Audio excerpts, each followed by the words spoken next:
we do these family bike rides, and so it was me and my fiance and her son who's 17. He's my son too, and he's going to college next year. He's going to major in engineering, and I think that's great, and I support that completely.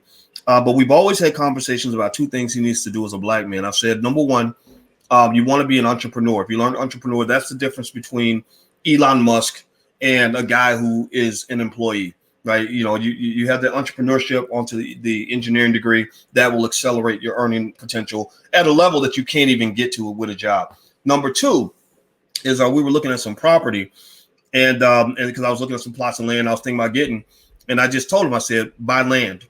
And I showed him a little half acre or whatever. I said, you see that little piece of land right there? That's worth $100,000, and I said, so land is valuable. They're not going to make more of it. And land is just probably one of the clearest, most consistent investments that there is, because there are fundamental concerns, legitimate concerns that people have for how the stock market accelerated the way that it has. The reason it's accelerated is because the Federal Reserve has basically been printing money for a really long time, and it creates what they call asset inflation. So right now you are living in a bit of a bubble, but that doesn't mean you stay away from it though. Like I'm not a person that's into all these doom and gloom, like end of the world conspiracy theories, because the end of the world hasn't happened yet. People have been spinning that stuff for a long time. 50 years ago, people were saying, "Oh, it's the world's going to come to an end financially in 1962," and it didn't happen. But I do think that to hedge and to protect yourself and to have a balanced economic diet, you want to include real estate participation somewhere in your investing strategy. I think starting with owning your own home, I'm a big believer in that. In fact, I think that it's more than just about the money.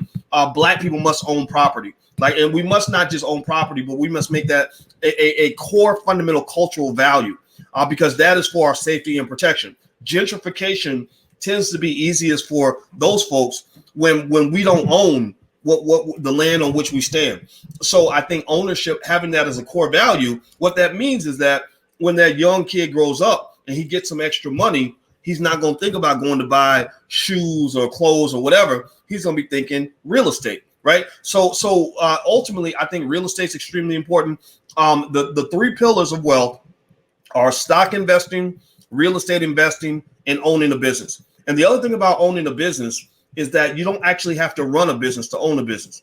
Dr. Claude Anderson, who wrote Powernomics, talks all the time about how he actually decided that instead of actually buying entire businesses or running entire businesses, it's better maybe to own a small percentage of the business. That way you put some money in and you become a silent investor. You don't have to do any work, but you still benefit when the business does well.